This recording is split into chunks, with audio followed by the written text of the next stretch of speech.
7 p.m. Mountain Daylight Time, a severe thunderstorm capable of producing a tornado was located 12 miles east of Agate, or 12 miles north of Lemon, moving northeast at 45 miles an hour.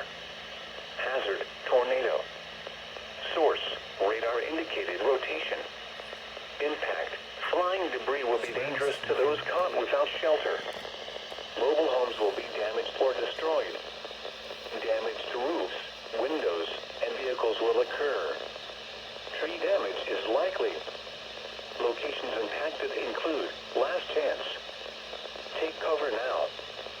Move to a basement or an interior room on the lowest floor of a sturdy building. Avoid windows.